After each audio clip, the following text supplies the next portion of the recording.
அனைவருக்கும் வணக்கம். இன்னைக்கு நம்ம டைம் டிராவல் பண்ண போறது இந்தியாவோட தலைநகரத்துக்கு 1980க்கு. அப்போ இருந்த டெல்லி, இப்ப நம்ம பார்க்குறோமே, கிட்டத்தட்ட இந்தியாவோட சிலிக்கான் வேலி மாதிரி அவ்வளோ கம்பெனிஸ், அந்த மாதிரி வளர்ந்திருந்த மெட்ரோ ட்ரெயின்ஸ் சீறி பாயிற டெல்லி இல்ல. இன்ஃபேக்ட் 1980கள்ல இந்தியா மட்டும் இல்ல, உலகமே ஒரு மிகப்பெரிய மாற்றத்துக்கு தயாராகிட்டு இருந்தது. பனிப்போர், கோல்டு வார்ன்னு சொல்றோம் இல்லைங்களா? அமெரிக்காவுக்கும் ரஷ்யாவுக்கும் நடந்தது. அந்த பனிப்போர் முடியிற நேரம். உலகம் கிட்டத்தட்ட ஒரு பதட்டத்துல இருந்ததுன்னே சொல்லலாம். அந்த 1980க்கு தான் ட்ராவல் பண்ண போறோம். வந்தாச்சா? இப்பல்லாம் ஒருத்தர் ஒருத்தர் ஸ்பை பண்றது அப்படிங்கிறது ரொம்ப நார்மல். பட் 1980கள்ல ஒரு நிமிஷம் கண்ண மூடி கற்பனை பண்ணி பாருங்க. நம்ம சொந்த வீட்டுக்குள்ள, நமக்கு தெரியாம ஒருத்தர் நம்மள வேவு பார்த்தா எப்படி இருக்கும்? நெனச்சு பார்க்கவே பயங்கரமா இருக்குல்ல? இப்போ அதையே ஒரு நாட்டு லெவல்ல கற்பனை பண்ணி பாருங்க. ஒரு நாட்டோட பாதுகாப்பு பெட்டகமா கருதப்படுறது உளவு அமைப்புகள். அதுக்குள்ள இருந்த ஒருத்தரு அந்த நாட்டுக்கே துரோகம் பண்ணா, அந்த நாட்டோட நிலைமை என்ன ஆகும்? அப்படிப்பட்ட ஒரு உண்மை கதைய தான் நம்ம இப்ப பார்க்க போறோம். நம்ம இப்ப பார்க்க போறது ஜேம்ஸ் பாண்ட் படமோ, இல்ல நெட்ஃபிளிக்ஸ் சீரிஸோ கிடையாது. இது இந்திய உளவுத்துறையான ரா, அதாவது ரிசர்ச் அண்ட் அனாலிசிஸ் விங். அதுல நடந்த வரலாற்றிலேயே மிக அதிர்ச்சிகரமான துரோகங்கள்ல ஒண்ணோட கதை. இன்ஃபேக்ட் இந்த கதையோட ஹீரோவா வர வேண்டிய ஒருத்தர் எப்படி வில்லனா மாறுனாரு? இந்திய ராணுவத்துல மேஜரா இருந்து ரா அமைப்புக்குள்ள வந்து நாட்டோட முக்கிய ரகசியங்களை கையாண்ட ஒரு உயரதிகாரி. திரைக்கு பின்னாடி ம், கிளைமேக்ஸ் வேணாம், கொஞ்சம் சஸ்பென்ஸ் வச்சுப்போம். இந்த கதையை பொறுத்த வரைக்கும் பணம், புகழ், மர்மமான பெண்கள்னு சினிமால வர அத்தனை விஷயங்கள் இருக்கு. பட் இது சினிமா இல்ல, நிஜம். 2004வது வருஷம் இந்திய உளவுத்துறை அவரை கைது பண்ண நெருங்கினப்போ அவரு இந்தியால இருந்து தப்பிச்சு போயிட்டாரு. எதுக்காக தப்பிச்சாரு? அவர் பண்ண தப்பு என்ன? எப்படி தப்பிச்சு போனாரு? யார் உதவி பண்ணாங்க? Etcetera, etcetera, etcetera. இந்த எல்லா கேள்விக்கான விடை தேடி ஒரு பயணம் போகலாம். நீங்க தயாரா? இந்த மாதிரி நிஜ உளவாளி கதைகளும் நம்ம சீரிஸில் ஆட் பண்ணலான்ட்டு இருக்கேன். அதை பத்தி நீங்க என்ன நினைக்கிறீங்க? உங்களோட கருத்துக்களை கீழே இருக்கிற கமெண்ட் பாக்ஸ்ல மறக்காம சொல்லுங்க. வாங்க ஆரம்பிக்கலாம். போன அத்தியாயத்துல துரோகம் அப்படிங்கிற ஒரு ஹிண்ட் மட்டும் தான் பார்த்தோம். இப்போ கொஞ்சம் டீட்டெயிலுக்கு போலாம். ஒரு மனுஷன் எழுந்த உடனே துரோகி ஆயிட முடியுமா? ஒரு நாள் காலையில எழுந்து, சரிப்பா, நான் இன்னையிலேருந்து என் நாட்டுக்கு துரோகம் பண்ண போறேன் அப்படின்னு யாரும் முடிவு பண்ண மாட்டாங்க. எல்லா தப்புக்கு பின்னாடியும் ஒரு ஆரம்பம் இருக்கும். ஒரு சின்ன சர்க்கிள், ஒரு பேராசை, ஒரு ஏமாற்றம், இப்படி ஏதாவது ஒண்ணு ஒரு மனுஷனோட பாதையை மாத்தும். அப்படித்தான் நம்ம கதையோட வில்லன் ரவீந்திர சிங்கோட லைஃபும் இருந்திருக்கு. அதோட ஆரம்ப பிள்ளைக்கு நம்ம பயணம் பண்ணி அவர் எப்படிப்பட்டவர், என்ன ஏதுன்னு தெரிஞ்சுக்கலாம்.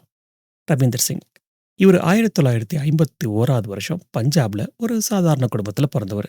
நம்மள பல பேர் டாக்டர், என்ஜினியர் ஆகணும்னு கனவு காண்ற மாதிரி சின்ன வயசுல இருந்தே ரவீந்தர் சிங்குக்கு ராணுவத்துல சேரணும், நாட்டுக்கு சேவை பண்ணணுங்கிறது ஒரு பெரிய கனவா இருந்திருக்கு. அந்த வயசுல வர ஆசைதான் அப்படின்னு நீங்க நினைக்கலாம். பொதுவா நார்த் இந்தியால இது ரொம்ப சாதாரணம். ஆனா அவருக்கு இருந்தது ஆசை இல்ல, ஒரு வெறி. நல்லா படிச்சாரு, உடம்ப ஃபிட்டா வச்சுக்கிட்டாரு, ராணுவத்துல சேர்றதுக்கான எல்லா தகுதிகளையும் வளர்த்துக்கிட்டாரு. அவரு கனவு கண்ட மாதிரியே இந்திய ராணுவத்திலேயே சேர்ந்தாரு. அங்க ஒரு சாதாரண சிப்பாயா மட்டும் இருந்தர்ல, தன்னோட திறமையாலையும் புத்திசாலித்தனத்தாலையும் படிப்படியா உயர்ந்து மேஜர் பதவி வரைக்கும் வந்தாரு. இந்திய ராணுவம்னா சும்மா இல்ல மக்களே. உலகத்துல ரொம்ப கட்டுக்கோப்பான, திறமையான ராணுவங்கள்ல ஒண்ணு. அங்க மேஜர் பதவிக்கு வர்றதுங்கிறது சாதாரண விஷயம் கிடையாது. இதுவே அவரோட திறமைக்கு ஒரு பெரிய சாட்சி. 1971ல நடந்த இந்தியா பாகிஸ்தான் போர்லயும் அவர் பங்கெடுத்ததா சொல்லப்படுது. அப்போ அவர் ஒரு உண்மையான ஹீரோ மாதிரி தான் எல்லார் கண்ணிலையும் தெரிஞ்சாரு. நாட்டுப்பற்று, ஒழுக்கம், கடமை உணர்ச்சி இதுக்கெல்லாம் ஒரு எடுத்துக்காட்டா இருந்திருக்காரு. இப்பதான் இந்த கதையில ஒரு முக்கியமான ட்விஸ்ட் வருது. ராணுவத்துல நல்ல நிலையில இருந்த ஒருத்தர் எப்படி உளவு அமைப்புக்குள்ள வராரு? ரா, அதாவது நம்மோட வெளிநாட்டு உளவு அமைப்பு தங்களுக்கு தேவையான ஆட்களை ராணுவம், போலீஸ், வெளியுறவுத்துறைன்னு பல இடங்கள்ல இருந்து நேரடியா தேர்ந்தெடுப்பாங்க. இதுக்கு லேட்டரல் என்ட்ரி அப்படின்னு பேரு. ஏன்னா உளவு வேலைக்கு வெறும் தைரியம் மட்டும் பத்தாது. பல திறமைகள் வேணும். பல மொழிகள் தெரியணும். அடுத்தவங்கள எளிதா பேசி மடக்கத் தெரியணும். எந்த சூழ்நிலையும் சமாளிக்கிற புத்திசாலித்தனம் வேணும். ரவீந்தர் சிங் கிட்ட இந்த எல்லா திறமைகளும் இருந்தது. குறிப்பா தெற்காசிய நாடுகள் பத்தின அவரோட அறிவும் பார்வையும் ரா அதிகாரிகளை கவர்ந்தது. அவரை தேர்ந்தெடுத்து ரா அமைப்புக்குள்ள கொண்டு வராங்க. இங்கதான் அவரோட வாழ்க்கையோட அடுத்த மிக முக்கியமான கட்டம் தொடங்குது. ராணுவங்கிறது நேருக்கு நேர் எதிரியோட சண்டை போடுற இடம். பட் ரா அப்படி கிடையாது. அது ஒரு நிழல் உலகம். யார் நண்பன், யார் எதிரின்னு யாருக்கும் தெரியாது. இங்க துப்பாக்கிகளை விட புத்திக்கு தான் அதிக வேலை. ஒரு சின்ன தப்பு செஞ்சா கூட அது ஒரு நாட்டோட தலைவிதியை ஏமாத்திடும். இந்த மர்மமான சவாலான உலகம் ரவீந்தர் சிங்குக்கு ரொம்ப பிடிச்சு போச்சு. பட் இங்க ஒரு விஷயத்த நம்ம கவனிக்கணும் மக்களே. ரா அமைப்புகள்ல வந்ததுக்கு அப்புறம் ரவீந்தர் சிங்கோட குணம் மெல்ல மெல்ல மாற ஆரம்பிச்சதா அவரை தெரிஞ்சவங்க சொல்றாங்க. ரொம்ப புத்திசாலி, எந்த ஒரு விஷயத்தையும் சீக்கிரம் கத்துப்பாரு. பட் அதே சமயத்துல அவருக்குள்ள ஒரு விதமான கர்வமும் அதீத லட்சியமும் இருந்திருக்கு. நான் யாருன்னு தெரியுமா அப்படிங்கிற ஒரு எண்ணம், பணம், அதிகாரம், வெளிநாட்டு வாழ்க்கை மேல அவருக்கு ஒரு தனி ஈர்ப்பு வந்ததா சொல்லப்படுது. இராணுவத்தில் இருந்த கட்டுப்பாடு ரால கொஞ்சம் குறைவா இருந்ததும் இதுக்கு ஒரு காரணமா இருந்திருக்கலாம். மக்களே, ஒரு நிமிஷம் யோசிச்சு பாருங்களேன். நீங்க ஒரு நல்ல வேலையில, நேர்மையான வழியில போயிட்டு இருக்கீங்க. அப்ப திடீர்னு குறுக்கு வழியில போனா இன்னும் அதிகமா பணம், புகழ், அதிகாரம் கிடைக்கும்னு ஒரு வாய்ப்பு வருதுன்னு வச்சுப்போம். அந்த நேரத்துல பொதுவா மனசு என்ன சொல்லும்? நம்மள எத்தனை பேரு அந்த வாய்ப்பை வேணான்னு உறுதியா சொல்லுவோம்? ரவீந்தர் சிங்கோட வாழ்க்கையிலயும் அப்படி ஒரு சோதனை வரப்போகுது. ராணுவ வீரனா இருந்த ஒருத்தர் இப்போ இந்தியாவோட டாப் ஸ்பை ஏஜென்சிக்குள்ள வந்தாச்சு. நாட்டுக்காக உளவு பார்க்க வேண்டியவரு தனக்காக உளவு பார்க்க ஆரம்பிச்சாரு. இந்த குணம்தான் அவரை மெல்ல மெல்ல துரோகத்தோட பாதைக்கு இழுத்துட்டு போக போகுது. அவரோட முதல் வெளிநாட்டு பணியில தான் இதுக்கான முதல் விதை விழுந்துச்சு. அப்படி என்னதான் நடந்தது? ஒரு ரா அதிகாரியோட வேலையில ரொம்ப முக்கியமான ஒரு பகுதி வெளிநாட்டு பணி. அதாவது ஃபாரின் போஸ்டிங். இந்திய தூதரகங்கள்ல எம்பசிஸ் ஒரு சாதாரண அதிகாரியா முதல் செயலாளர், அதாவது ஃபர்ஸ்ட் செக்ரட்டரி, இல்லைன்னா ஆலோசகர், கவுன்சிலர் மாதிரி ஒரு போர்வையில தான் இவங்க வேலை செய்வாங்க. பட் அவங்களோட உண்மையான வேலை அந்த நாட்டில இருந்து இந்தியாவுக்கு தேவையான உளவு தகவல்களை சேகரிக்கிறது, மற்ற நாட்டு உளவாளிகளை கண்காணிக்கிறது, அங்க இருக்கிற இந்தியர்களுக்கு உதவி செய்யறதுன்னு பல வேலைகள் இருக்கும். ரொம்ப சவாலான, அதே சமயம் நல்ல வசதியான ஒரு வாழ்க்கை. ரவீந்தர் சிங்குக்கு 1990களோட தொடக்கத்துல வியட்நாமோட ஹோசிமின் நகரத்துல முதல் முக்கியமான வெளிநாட்டு பணி கிடைக்குது. அந்த காலத்துல வியட்நாம் ஒரு பரபரப்பான இடம். அமெரிக்காவுக்கு எதிரான போரை முடிச்சு மெல்ல மெல்ல வளர்ந்துகிட்டு இருந்த நாடு. அங்க அமெரிக்கா, சீனா, ரஷ்யான்னு எல்லா பெரிய நாடுகளோட உளவு அமைப்புகளும் ரொம்ப ஆக்டிவா இருந்திருக்கு. இது ராவுக்கு ரொம்ப முக்கியமான இடமாவும் இருந்துச்சு. ரவீந்தர் சிங் இங்க வந்ததுக்கு அப்புறம் அவரோட உண்மையான குணம் இன்னும் அதிகமா வெளிப்பட ஆரம்பிக்குது. டெல்லியில இருந்த கட்டுப்பாடுகள் இங்கே இல்ல. தூதரக அதிகாரிகளுக்கான பார்ட்டிகள், கிளப்புகள், 5 நட்சத்திர ஹோட்டல் வாழ்க்கைன்னு சொகுசான உலகத்துக்குள்ள நுழையிறாரு. நம்ம ஊர்ல கிடைக்காத விலை உயர்ந்த மதுபானங்கள், வெளிநாட்டு கார்கள், பிராண்டட் ட்ரெஸ்ஸுன்னு அவரோட வாழ்க்கை தரம் கிடுகிடுன்னு உயருது. இந்த வாழ்க்கை அவருக்கு ரொம்ப பிடிச்சு போகுது. பட் இந்த மாதிரி வாழ்க்கைக்கு நிறைய பணம் தேவைப்பட்டுச்சு. ரா கொடுக்குற சம்பளம் இந்த ஆடம்பரத்துக்கு பத்தல. இங்க தான் அமெரிக்க உளவு அமைப்பான சிஐஏ உள்ள நுழையுது. களே, சிஏஏ பத்தி சொல்ல தேவையில்லை. உலகத்துல நம்பர் 1 உளவு அமைப்பு. அவங்க ஒருத்தரை குறி வச்சுட்டு அவரை எப்படி வலையில சிக்க வைக்கணும் அப்படிங்கிறது அவங்களுக்கு அத்துப்படி. அவங்க பயன்படுத்துகிற ஆயுதங்கள்ல ரொம்ப ஆபத்தானது ஹனி ட்ராப். இதை பத்தி சொல்லவே தேவையில்லை. ஒரு அழகான பொண்ணை அனுப்பி ஒரு அதிகாரியை மயக்கி அவரோட பலவீனமான நேரங்களை வீடியோ எடுத்து அதை காட்டி மிரட்டி தங்களுக்கு தேவையான வேலையை வாங்கிக்கிறது. இது சினிமா மாதிரி இருந்தாலும் உளவு உலகத்துல ரொம்ப ரொம்ப சகஜமான ஒரு டெக்னிக். இன்ஃபேக்ட் இப்போ ரீசெண்டாக நடந்த ஈராக், இஸ்ரேல் வார்ல கூட இஸ்ரேல் நிறைய இந்த மாதிரி ஹனி ட்ராப்ஸை பயன்படுத்தி தான் ஈராக்கோட ரகசியங்களை கறந்திருக்குன்னு சொல்றாங்க. சரி, அதை இன்னொரு நாளைக்கு பார்ப்போம். இப்போ இந்த கதைக்கு வருவோம். சிஐஏ ரவீந்தர் சிங்கரோட பலவீனத்தை கரெக்டாக புரிஞ்சுக்கிட்டாங்க. அவருக்கு பணம், புகழ், பெண்கள் மேல இருக்கிற ஆசையை அவங்க தங்களுக்கு சாதகமாக பயன்படுத்திக்கிட்டாங்க. ஒரு பார்ட்டியில் அவருக்கு ஒரு அழகான வெளிநாட்டு பொண்ணை அறிமுகப்படுத்துறாங்க. அந்த பொண்ணு சிஐயோட ஏஜென்ட்னு ரவீந்தர் சிங்குக்கு தெரியாது. அவரோட பேச்சும் அழகும் ரவீந்திர மயக்குது. 2 பேருக்கும் பழக்கம் அதிகமாகுது. இந்த தவறான உறவை சிஐஏ வேற என்ன ரகசியமா வீடியோ எடுத்து வச்சுக்கிறாங்க. அப்போ சிஐஏ ரவீந்தர் சிங் ஒரு மீட்டிங்க்கு கூப்பிடுறாங்க. அங்க வச்சு அந்த வீடியோவை காட்டுறாங்க. ரவீந்தர் சிங்குக்கு உலகமே தலைகீழா சுத்துற மாதிரி இருக்கு. ஒரு நிமிஷம் யோசிச்சு பாருங்க மக்களே. ஒரு ரா ஆஃபீஸர், அதுவும் ஃபாரின்ல வேலை செய்கிற ஒருத்தர் இப்படி ஒரு தப்பான உறவுல மாட்டுனா அவரோட ஜாப் போயிடும், மான மரியாதை போயிடும். இந்திய உளவுத்துறைக்கு ஒரு பெரிய அவமானம் ஆயிடும். சிஐஏ இதை காட்டி அவரை மிரட்டுறாங்க.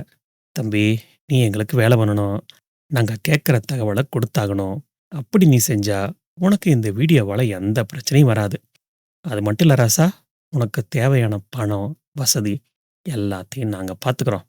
ஆனா நீ ஒத்துக்கலன்னு வையேன், வழக்கமான மிரட்டல் தான். இந்த வீடியோ உங்க அரசாங்கத்துக்கு போகும். அதுக்கப்புறம் உன் நிலைமை என்னங்கன்னு நீயே யோசிச்சுக்கப்பா அப்படின்னு சொல்றாங்க.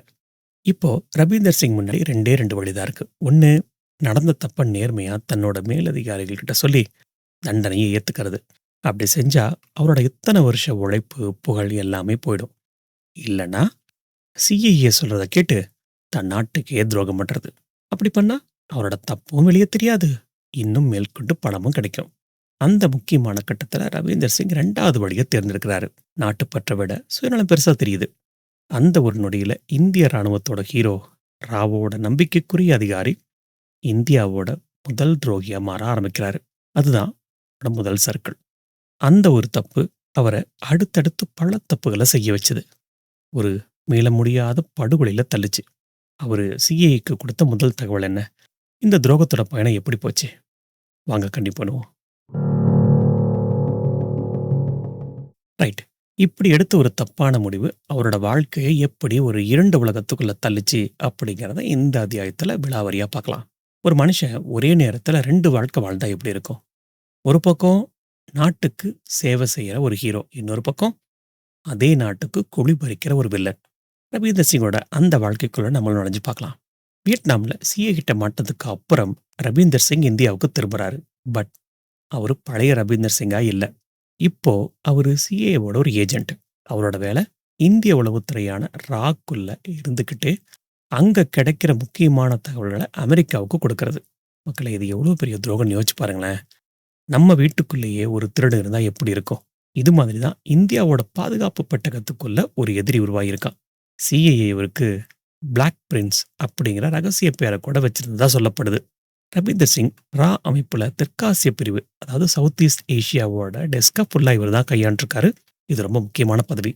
பாகிஸ்தான், பங்களாதேஷ், நேபாள், ஸ்ரீலங்கா, மியான்மர்னு நம்மளை சுத்தி இருக்கிற நாடுகள்ல ரா என்னென்ன வேலைகள் செய்யுது, அங்க நம்மோட உளவாளிகள் யாரு, நம்மோட அடுத்த கட்ட திட்டம் என்னங்கிறது எல்லா ரகசியமும் இவருக்கு தெரியும்.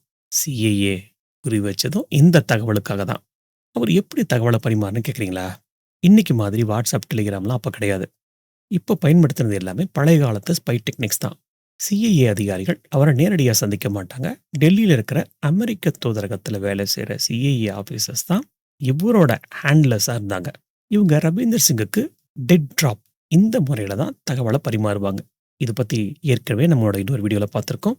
அதாவது ஒரு பூங்காக்குள்ள இருக்கிற ஒரு குப்பை தொட்டிக்குள்ள கீழே, இல்லைனா ஒரு பழைய போஸ்ட் ஆஃபீஸ் பாக்ஸுக்குள்ள, இப்படி ரவீந்தர் சிங்கோட தகவல்களை மைக்ரோஃபில்ம்லையோ இல்லைனா பேப்பர்லையோ வச்சுட்டு போயிடுவாங்க. கொஞ்ச நேரம் கழிச்சு சிஏ ஏஜென்ட் வந்து அதை எடுத்துப்பாங்க. அதே மாதிரி தான் இவருக்கான பணமும் அடுத்த கட்ட ஆர்டரும் அதே இடத்துல வைக்கப்படும். யாருக்கும் எந்த சந்தேகமும் வராது. சில நேரங்களில் சேட்டலைட்ஸ் ஃபோன் மூலமாகவும் பேசிக்கிட்டதா சொல்லப்படுது. ரைட். அவர் என்னென்ன தகவல்களை வைத்தாரு? இதுதான் இந்த கதையோட உச்சகட்ட அதிர்ச்சியே. நம்பர் 1, ரா உளவாளிகளோட அடையாளங்கள். இதுதான் அவர் பண்ணதுலேயே மிகப்பெரிய துரோகம். பாகிஸ்தான், நேபாள் நாடுகளில் பல வருஷமா உயிரை பணையம் வச்சு வேலை செஞ்சுக்கிட்டு இருந்த நம்மோட ஸ்பை ஏஜென்ட்ஸோட பலரோட பேர்களை, அடையாளங்களை இவர் சிஐஏ கிட்ட கொடுத்துருக்காரு. சிஐஏ இந்த தகவல்களை அவங்களோட தேவைக்கு ஏற்ற மாதிரி சில நேரங்களில் பாகிஸ்தானோட ஐஎஸ்ஐ உளவு அமைப்புக்கு கூட கசிவட்டதா ஒரு குற்றச்சாட்டு இருக்கு. இதனால நம்ம உளவாளிகள் பல பேர் மாட்டிக்கிட்டாங்க. சில பேர் கொல்லப்பட கூட செஞ்சாங்க. இதனால பல குடும்பங்கள் நாசமா போச்சு. ஒரு நிமிஷம் யோசிச்சு பாருங்க. தான் கூட வேலை செய்யறவங்களே காட்டி கொடுக்கிற மாதிரி ஒரு குணம் எவ்வளவு ஒரு மோசமான குணம்னு. அடுத்தது பாகிஸ்தானுக்கு எதிரான நடவடிக்கைகள். இதுல பாகிஸ்தானோட தீவிரவாதத்தை ஒடுக்கவும் ஐஎஸ்ஐயோட நடவடிக்கைகளை கண்காணிக்கவும் ரா பல ரகசிய ஆபரேஷன்கள் நடத்திக்கிட்டு இருந்தது. அந்த ஆபரேஷன் பத்தின முழு விவரங்களையும் ரவீந்தர் சிங் அமெரிக்காவுக்கு கொடுத்திருக்காரு. ஸோ நம்மளோட பல திட்டங்கள் தோல்வி அடைஞ்சது. 3வது, அண்டை நாடுகளான உறவுகள். உதாரணத்துக்கு நேபாள், பங்களாதேஷ், பூட்டான் இந்த மாதிரியான நாடுகளில் இந்தியாவுக்கு இருந்த செல்வாக்கு, அங்க ரா எப்படி வேலை செய்யுது, எந்தெந்த அரசியல் தலைவர்களை ரா ஆதரிக்குது, இப்படி எல்லா உள்நாட்டு விவகாரங்களையும் போட்டு உடைச்சிருக்காரு. ஸோ அந்த நாடுகளில் இந்தியாவுக்கு பெரிய பின்னடைவு ஏற்பட்டிருக்கு. கடைசியா அமெரிக்க மீதான இந்தியாவோட கண்காணிப்பை பற்றியும் இவர் போட்டு கொடுத்துருக்காரு. ஒரு உளவு அமைப்போட வேலை நட்பு நாடுகளை கூட ரகசியமாக கண்காணிக்கிறது. இது எல்லாருக்கும் தெரிஞ்சது தான். அந்த வகையில் அமெரிக்காவோட சில நடவடிக்கைகளை பற்றி ரா சேகரித்த தகவல்களையும் ரவீந்தர் சிங் அமெரிக்காவுக்கே போட்டு கொடுத்துருக்காரு. இது திருடு போன இடத்துல இங்க தான் பணம் இருக்குன்னு திருடனுக்கே போட்டு கொடுத்த கதை மாரி இருக்கு. இந்த துரோகத்துக்காக ரவீந்தர் சிங்குக்கு லட்சக்கணக்குல, சில நேரங்கள்ல கோடிக்கணக்குல கூட பணம் கிடைச்சதா சொல்லப்படுது. இந்த பணத்த வச்சு அவரு ரொம்ப ஆடம்பரமான வாழ்க்கை வாழ ஆரம்பிச்சிருக்காரு. டெல்லியில பெரிய வீடு, விலை உயர்ந்த கார்கள், வெளிநாட்டு பயணங்கள் அப்படின்னு அவரோட வாழ்க்கை தரம் திடீர்னு மாறுனத பார்த்ததுக்கு அப்புறம், ஒரு கூட வேலை பண்ண சில அதிகாரிகளுக்கே சந்தேகம் வர ஆரம்பிச்சது. ஒரு கவர்ன்மெண்ட் அஃபிஷியல் கவர்ன்மெண்ட் குடுக்குற சம்பளத்துல இந்த அளவுக்கு ஆடம்பரமா வாழறதுக்கு வாய்ப்பே இல்ல. ஸோ, அவர நோக்கிய சந்தேக வளையம் மெல்ல மெல்ல இறுக ஆரம்பிச்சது. ஆனா, ரவீந்தர் சிங் நம்ம முன்னாடியே பார்த்த மாரி ரொம்ப புத்திசாலி. தன் மேல சந்தேகப்படுறாங்கன்னு தெரிஞ்சதும், அவரு இன்னும் கவனமா இருக்க ஆரம்பிச்சாரு. ஆனா, அதே சமயத்துல அவருக்குள்ள ஒரு விதமான மன அழுத்தமும், பயமும் இருந்துகிட்டே இருந்திருக்கு. எப்ப மாட்டப் போறோம் அப்படிங்கிற பயம் தான் அது. இந்த ரெட்ட வாழ்க்கை அவர ஒரு குடிப்பழக்கத்துக்கும் அடிமையாக்கியிருக்கு. அவரு அடிக்கடி சொல்ற ஒரு விஷயம், "நான் ரொம்ப புத்திசாலி. என்ன யாராலயும் பிடிக்க முடியாது" அப்படிங்கிறது. இந்த அதீத தன்னம்பிக்கை தான் அவர சில தவறுகளையும் செய்ய வச்சிருக்கு. மக்களே, ஒரு மனுஷன் எவ்வளவு புத்திசாலியா இருந்தாலும், அவன் செய்யற தப்பு அவன ஒரு நாள் காட்டிக் கொடுத்தே தீரும். யானைக்கும் அடிசருக்கும் சொல்லுவாங்களே. ரவீந்தர் சிங் விஷயத்திலயும் இதுதான் நடந்திருக்கு. ரா அமைப்புக்குள்ளேயே இவரோட நடவடிக்கைகள் சரியில்ல அப்படிங்கிற சந்தேகம் சில அதிகாரிகளுக்கு வருது. அந்த சின்ன சந்தேகம் எப்படி ஒரு புயலா கிளப்பப் போகுது? எப்படி இந்திய உளவுத்துறையே அவர கண்காணிக்க ஆரம்பிச்சாங்க? அதுதான் அடுத்த அத்தியாயத்துல பார்க்க போறோம். இங்க ஒரு முக்கியமான விஷயத்த கவனிக்கணும். ரா அமைப்பு இருக்கு இல்லையா? அது வெறும் வெளிநாட்டு உளவு வேலைகள மட்டும் பண்றதில்ல. அதுக்குள்ளேயே இன்னொரு முக்கியமான பிரிவு இருக்கு. அதுக்கு பேர் தான் கவுண்டர் இன்டெலிஜென்ஸ். அதாவது நம்மளோட ரகசிய அமைப்புக்குள்ளேயே யாராவது எதிரிக்கு வேலை பண்றாங்களா? நம்ம ரகசியங்கள் வெளிய கசியுதா? அப்படின்னு கண்காணிக்கிற பிரிவு. இது சொந்த உடம்புக்குள்ளே இருக்கிற நோய கண்டுபிடிக்கிற ஒரு டாக்டர் மாதிரி. ரவீந்தர் சிங்கோட திடீர் பணக்கார வாழ்க்கை சக அதிகாரிகளோட கண்கள உறுத்த ஆரம்பிச்சதுன்னு ஏற்கனவே பார்த்தோம். குறிப்பா அவரோட நெருங்கி பழகுன சில நேர்மையான அதிகாரிகள், எங்கேயோ இடிக்குதே அப்படிங்கிற சந்தேகம் அவங்களுக்கு வலுத்திருக்கு. அந்த சமயத்துல ரா அமைப்போட தலைவர் ரவீந்தர் சிங்கோட நடவடிக்கைகள குறித்து ஒரு ரகசிய உள்விசாரணைக்கு உத்தரவிடுறாரு. இது ரொம்ப ஆபத்தான வேலை. சொந்த நிறுவனத்துல ஒரு உயர் அதிகாரிய வேவு பார்க்கறது அப்படிங்கிறது கத்தி மேல நடக்கிற மாதிரி. விஷயம் வெளிய தெரிஞ்சது, அமைப்போட மானமே போயிடும். பட் நாட்டோட பாதுகாப்பு அத விட முக்கியம் இல்லையா? ஸோ, ஒரு ரகசிய குழு அமைக்கப்படுது. அந்த குழுவோட ஒரே வேலை ரவீந்தர் சிங்க கண்காணிக்கிறது. 24/7. அவர் எங்க போறாரு, யார மீட் பண்றாரு, என்ன பேசுறாரு அப்படிங்கிற எல்லாத்தையும் கண்காணிக்கிறாங்க. அவரோட வீட்டோட ஃபோன் ஒட்டு கேட்கப்படுது. அவரோட வீட்டுக்கு பக்கத்துல ஆஃபீஸ்ல ரகசிய கேமராக்கள் பொருத்தப்படுது. ஒரு உளவாளிய பிடிக்க அத விட பெரிய உளவாளி கூட்டமே இறக்கப்படுது. முதல்ல பெருசா எதுவும் சிக்கல. ஏன்னா ரவீந்தர் சிங் ரொம்ப தந்திரமா செயல்பட்டாரு. பட் கண்காணிப்பு வளையம் இறுக இறுக அவரு சில தவறுகள செய்ய ஆரம்பிக்கிறாரு. ஒரு தடவ டெல்லியில இருக்கிற அமெரிக்க தூதரகத்த சேர்ந்த ஒரு அதிகாரிய ஒரு பொது இடத்துல சந்திச்சு பேசினது பதிவானது. பொதுவாவே ஒரு அதிகாரி இன்னொரு நாட்டு தூதரக அதிகாரிய தனியா சந்திக்கிறது வழக்கமான ஒண்ணுதான். பட் ரவீந்தர் சிங் அந்த சந்திப்ப தன்னோட மேலதிகாரிகள்ட்ட தெரிவிக்கவே இல்ல. இதனால சந்தேகம் அதிகமாயிடுச்சு. உண்மையான டர்னிங் பாயிண்ட் அவரு பண்ண ஒரு டெலிஃபோன் கால்ல தான் கிடைச்சது. அவரு ஒரு சேட்டலைட் ஃபோன் மூலமா வெளிநாட்டுல இருந்த ஒரு நம்பருக்கு பேசினது ஒட்டு கேட்கப்படுது. "என்ன ப்ரோ, வெளிநாட்டு ஃபோன்னா ஒட்டு கேட்க முடியாதுன்னு சொல்றீங்க. எப்படி?" அப்படின்னு கேட்டீங்கன்னா, ஃபோன் வழியா ஒட்டு கேட்கல. அங்க இருக்கிற மைக்ரோஃபோன் வழியா ஒட்டு கேட்டுருக்காங்க. அந்த உரையாடல்ல சில சங்கீத வார்த்தைகள பயன்படுத்தி முக்கியமான தகவல்கள் பரிமாறினது கண்டுபிடிக்கப்பட்டது. அந்த உரையாடல வச்சு அதிகாரிகள் ஒரு முடிவுக்கு வந்தாச்சு. ரைட்டு, ரவீந்தர் சிங் ஒரு துரோகி அப்படிங்கிறத கன்ஃபார்ம் பண்ணிட்டாங்க. இந்திய உளவுத்துறை வரலாற்றுல அது ஒரு கருப்பு நாள். இப்போ அடுத்த கட்ட நடவடிக்கை என்ன? ஆப்வியஸ்லி அவர கையும் களவுமா பிடிச்சாகணும். ஆதாரங்களோட கைது பண்ணணும்.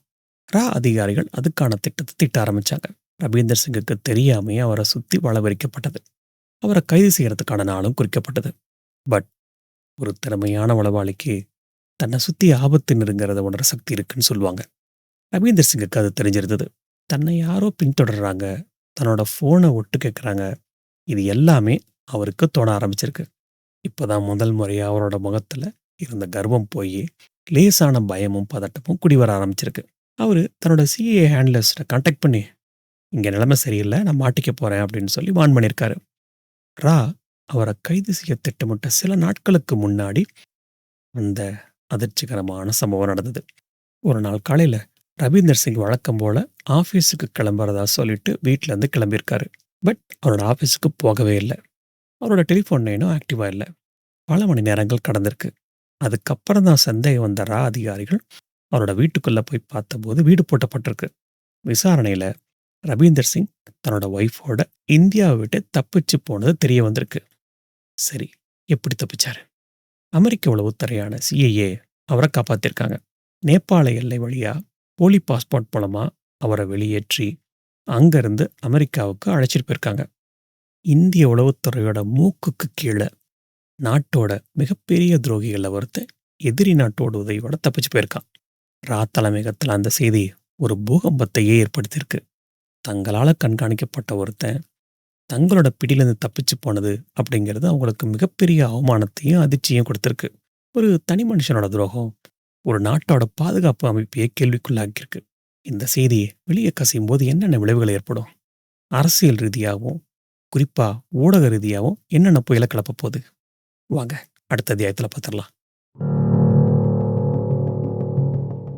ரவீந்தர் சிங்கோட இந்த ஸ்பை லைஃப் பற்றி பொதுமக்களுக்கு தெரிய ஆரம்பிச்சதுக்கு அப்புறம் இந்த செய்தி இந்திய அரசியல்ல, சமூகத்தில், ஊடக அளவில் பெரிய அதிர்ச்சி ஏற்படுத்தியிருக்கு. சந்தேகம் உறுதியானதும் உளவுத்துறை மற்றும் பாதுகாப்பு துறையில் இருக்கிற சட்ட நடவடிக்கைகள், விசாரணைகள் எல்லாம் தீவிரமடைஞ்சிருக்கு.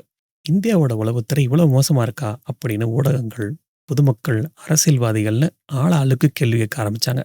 சொல்லப்போனா இதை பற்றி நிறைய டாக் வர வர, குறிப்பா புத்தகங்கள், பத்திரிகைகள், டாக்குமெண்ட்ரி, டாக் ஷோ இதெல்லாத்துக்கு அப்புறம் தான் இன்னும் பாப்புலர் ஆயிட்டாரு. ரவீந்தர் சிங்கோட சம்பவம் எப்படி நடந்தது, அவர் வெளியிட்ட ரகசியங்கள் என்னென்ன, அதனால என்னென்ன விளைவுகள் ஏற்பட்டது அப்படின்னு பத்திரிகைகள், பிளாகு, நெட்டுன்னு சொல்லி எக்கச்சக்க இடத்துல எழுத ஆரம்பிச்சிட்டாங்க.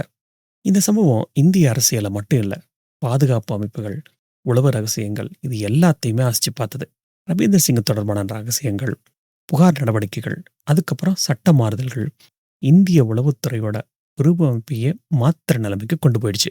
ஒரு மனுஷனோட துரோகம் ஒரு நாட்டோட பாதுகாப்பு சக்தியில எவ்வளவு பெரிய தாக்கத்தை ஏற்படுத்தும் அப்படிங்கிறது ரவீந்தர் சிங் கதையில நமக்கு காட்டுது. ப்ரோ, நம்ம நாட்டு கதை விடுங்க, தப்பிச்சு போனாரே அவர் என்னாச்சு, அவரோட ஃபேமிலிக்கு என்னாச்சு, அதை சொல்லுங்கன்னு கேட்குறீங்களா? அமெரிக்கா உதவியோட தப்பிச்சு போன ரவீந்தர் சிங்கோட கதை இந்தியாவை விட்டு வெளியேறினதோட முடிஞ்சிடல. உண்மையிலேயே ஒரு துரோகிக்கான உண்மையான தண்டனை அவன் சிறையில் அடைக்கப்படும் போது தொடங்குறதில்ல.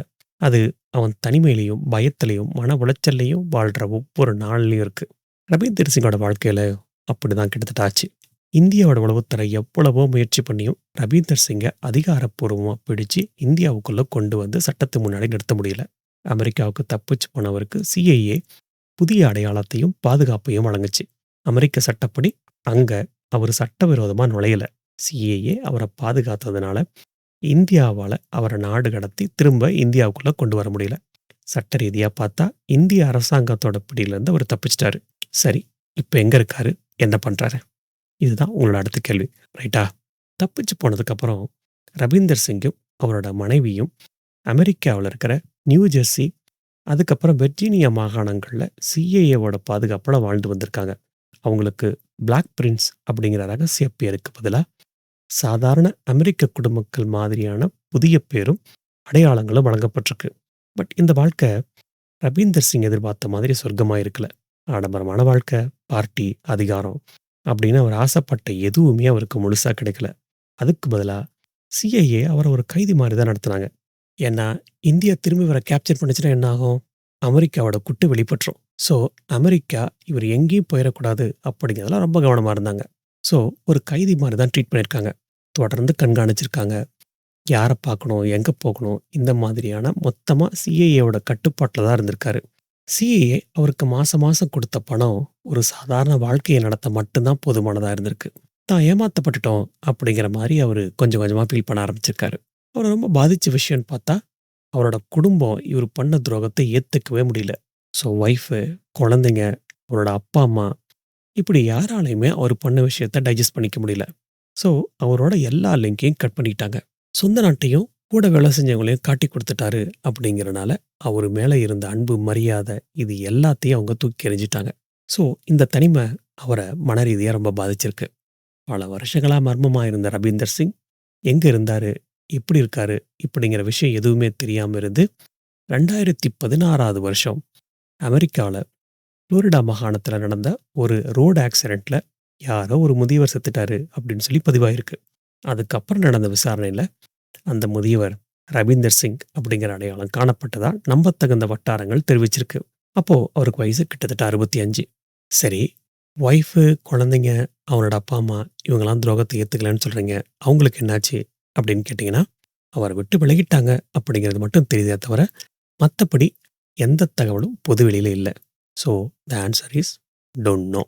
ஒரு காலத்துல இந்திய ராணுவத்துல மேஜராவும், ரால உயர் அதிகாரியாவும் வலம் வந்த ஒரு மனுஷனோட வாழ்க்கை அமெரிக்காவுல ஏதோ ஒரு மூலையில ஆதரவற்ற நிலையில ஒரு சாலை விபத்துல முடிவுக்கு வந்தது.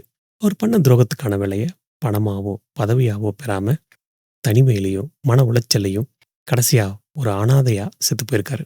ரவீந்தர் சிங்கோட கதை ஒரு தனி மனுஷனோட பேராசையும், ஒழுக்கமின்மையும் ஒரு நாட்டையே பாதிக்கக்கூடும் அப்படிங்கிறதுக்கு ஒரு ஸ்ட்ராங்கான எக்ஸாம்பிள். அதே நேரத்துல துரோகம் எப்பவுமே ஜெயிக்கிறதில்ல. அது துரோகிய கடைசியில தனிமையிலையும், அழிவிலையும் தான் கொண்டு போய் சேர்க்கும் அப்படிங்கிறதுக்கான ஒரு எச்சரிக்கை மணி தான் இது. ஆல்ரைட் மக்களே, நம்ம கடைசி கட்டத்துக்கு வந்தாச்சு. இந்த நிகழ்வுல பத்தி நீங்க என்ன நினைக்கிறீங்க? இந்த ரியல் இன்சிடென்ட்ட நான் எப்படி பிரசன்ட் பண்ணியிருக்கேன் அப்படிங்கிறோட கருத்துக்கள மறக்காம கீழ பதிவிடுங்க. பிடிச்சிருந்தா லைக் பண்ணுங்க, பிடிக்கலனா டிஸ்லைக் பண்ணுங்க. உங்களோட ஃப்ரெண்ட்ஸ் அண்ட் ஃபேமிலிஸ்க்கு ஷேர் பண்ணுங்க. மறக்காம சப்ஸ்கிரைப் பண்ணுங்க. மீண்டும் நாளை சந்திப்போம். Tata bye bye.